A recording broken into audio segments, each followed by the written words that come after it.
Welcome to TG Talk, where we talk to the generation about reaching the world for Christ. Hello, I'm Bobby Bosler, and welcome back after a brief break to the show here today. I will have you know I've been doing a lot of traveling lately. I traveled from Missouri, where I did the last episode, back up to the home base in Menominee Falls, and I'm so excited to be able to get back to recording and publishing these videos. In fact, as I've been home, we are planning a couple of things coming up within 2 weeks that I think you all are going to absolutely love. Please stay tuned to the various channels of communication for an announcement, hopefully by this weekend, about something very special happening next Thursday. Now I've got your curiosity piqued. I do want to say that I've not been able to do as much because of all of the traveling and transition on our next gospel video, but I was actually, just as an encouragement to you all, yesterday morning, as of the time of my recording, I was able to do an interview with a British Christian news organization. It was a Zoom interview, and I believe that's going to be coming out in the next couple of days, I would imagine. And so that's encouraging. The purpose of that, one of our members here, you're probably watching, organized the interview for me, and it was a delightful interview, and I believe we'll probably get a number of views and more exposure as a result of it, so I'm very thankful for that. What I want to do here as we dive back into our text is I want to continue our study here in Philippians as we've been studying Paul's confinement and what God was doing in the midst of it. Of course, Paul himself, as his normal practice was being bold. He had plans. He had a mission to accomplish.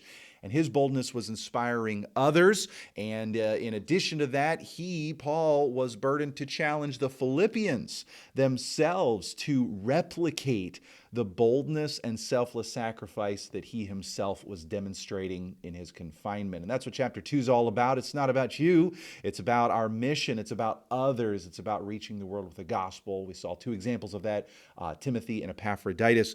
As we got into chapter 3, we saw that Paul, in essence, was challenging them to have divine optimism. And that's something we need to be reminded of over and over and over. God is on the move. God is up to something, and we need to verbally express our confidence in God, even in the midst of confinement, challenges, and things not going the way we expected or wanted them to go. But when we get to verse 2 here, we see something that at first glance seems weird, just to be honest with you. Seems like something you'd see on the sign outside of some house in your neighborhood. In verse 2 here, we're going to be looking at verses 2 and 3. Paul says, beware of dogs. Beware of evil workers. Beware of the concision. For we are the circumcision which worship God in the Spirit and rejoice in Christ Jesus and have no confidence in the flesh. Paul here, on the one side of things, he wants the Philippians to have that divine optimism. God is up to something. But it's possible, young people, to be so optimistic that you end up getting led astray and you end up listening perhaps to people that you really shouldn't listen to. And so here, Paul, as he's just been saying, listen, God is on the move. Boast in Jesus Christ. But Philippians, remember, there are some folks that would lead you down a wrong path. Specifically here, the way he phrases this in verse 2 is, to me, just fascinating. He says, beware of dogs. Now, to us, we think of a 2-eared, 1-tailed, 4-legged canine, right? But that's not what he's talking about here, though that's what the word means. But this phrase, dogs, is something that would have appealed to the Jews. It would have been a word that the Jews would have been familiar of. In fact, this is what the Jews use. This is a word the Jews would have used in a derogatory way to refer to what they perceive as unclean Gentiles. So here he's saying, listen, beware of those dirty dogs. And to everyone who came from a Jewish persuasion, their ears would perk up and they'd be like, wait a minute, is he talking about Gentiles here? Um, See, the thing about dogs, as much as we love our dogs and we've anthropomorphized dogs, to us they have personality and we think they smile. Dogs are animals, and at this point in time, they weren't pets, they were pests. And dogs were scavengers. They would just kind of run free and loose throughout the area and steal your stuff. And they were nasty and smelly and dirty and, well, unclean. And he's saying here, beware of dogs, those dirty dogs, those unclean, filthy beasts.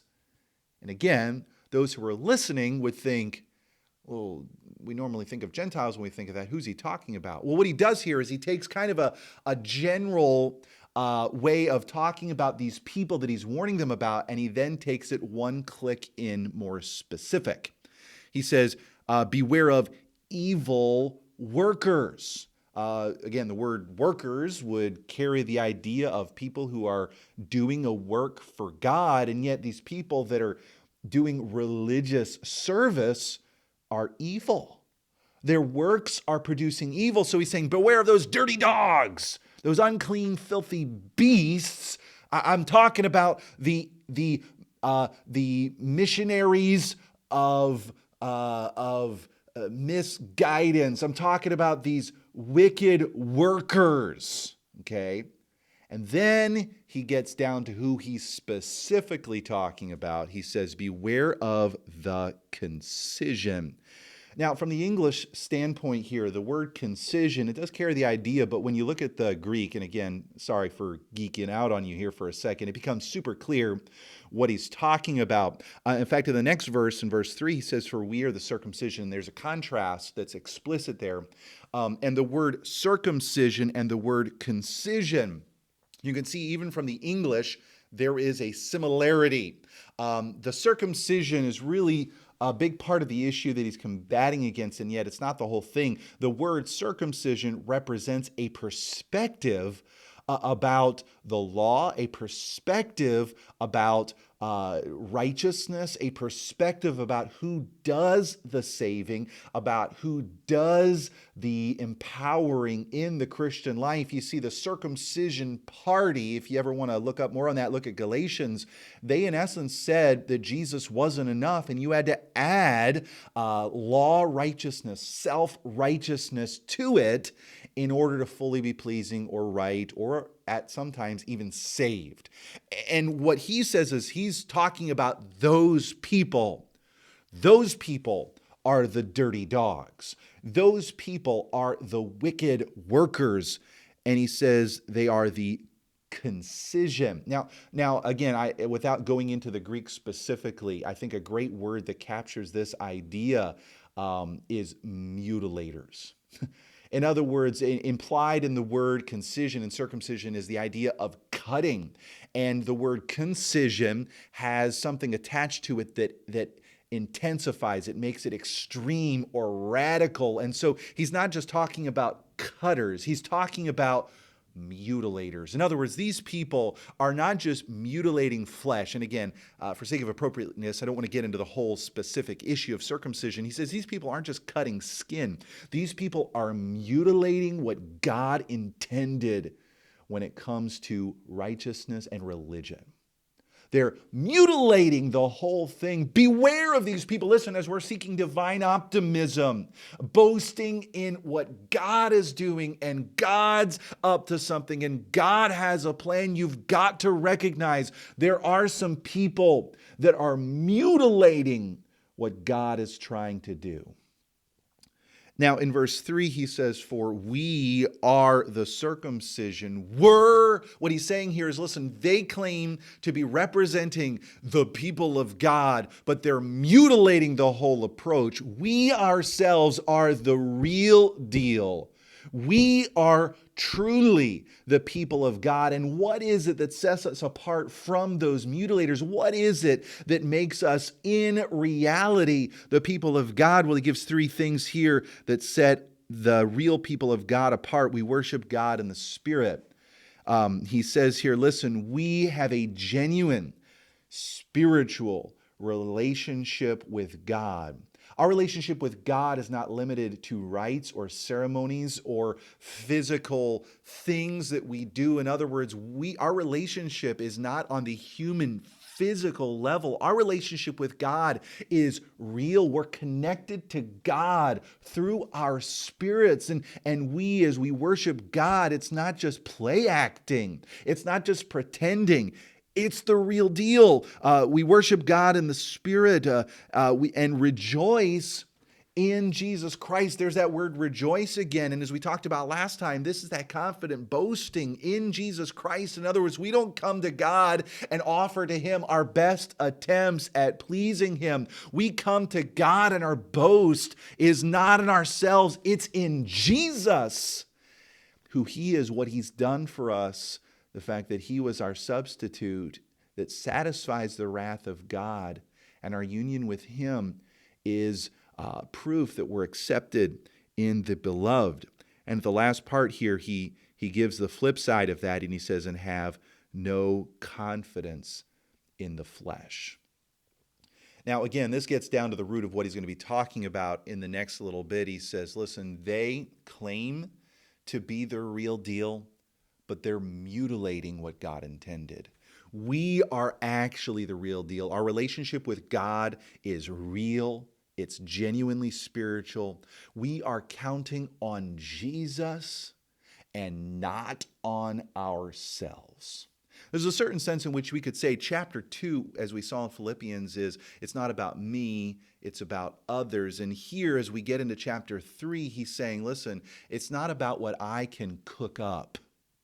It's about Jesus in me. And so he's going to spend some time, and he's going to be talking, as we're going to see in the next couple verses, about what happened theologically when he came to Jesus Christ. And we'll spend some time developing that. But for the time being, I've got a question for you. Are you the real deal? Now, by that, I'm not saying that to have you doubt your salvation, but when it comes to your approach to your relationship with God, are you mutilating what God intended? Or do you, let me put it to you this way, do you have a genuine spiritual walk with God?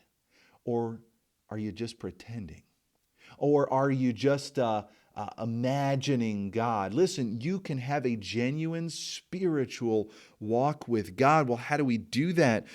Well, we need to come to God, not boasting on what we can bring to the table, but boasting, rejoicing in what Jesus brought to the table on our behalf. And we also need to have a constant skepticism regarding our own personal ability. In other words, we need to come to God and say, God, I'm counting on Jesus, and I'm not counting on me. What does that mean? What does that look like? In other words, you come to God not because you've stayed out of sin for a few days, but because Jesus took your place on the cross. Now, I'm not saying you shouldn't stay out of sin for a few days. You ought to stay out of sin because, what shall we say? Shall we continue in sin that grace may abound? Jesus purchased your freedom, so we need to live in that freedom. And yet, sometimes I know I've found in my own life, especially early on as I was learning how to have this spiritual walk with God, I could come to God and I would bring to the table Jesus. And I would also bring to the table and say, all right, God, you need to listen because I haven't looked at that in a long time. Or I would come and say, well, you know what, I haven't gotten angry today, so that's why you need to hear me.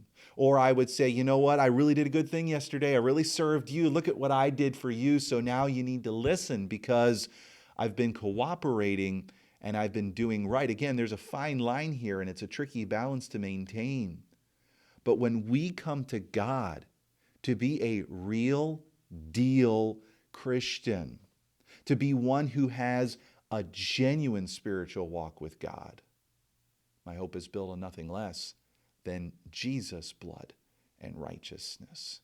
As we approach the throne room of God in prayer and as we pursue God in our day-to-day walk with Him, don't come to God and bring your efforts and accomplishments to the table. Bring one thing to the table and one thing alone: Jesus. Just Jesus. Listen, as much as we might point our finger at folks from false religions and other things like that and say they're mutilating what God intended, sometimes we can mutilate it too. And Paul's counsel and challenge is he's just challenged them to not live for themselves, but to live for others. We can't even bring that to the table as a reason why God ought to listen to us. Our sole confidence, our sole boast needs to be Jesus. Well, young people, please continue to keep your ear to the ground regarding what we've got planned for next week. In fact, no matter where you are in the world, I trust you'll be able to participate in what's going to be happening. Very excited about that. But until then, let's pursue surrender to God, right? Total surrender and total dependence on His power to, in this time of crisis, turn the world upside down for Jesus Christ. Thanks so much for watching.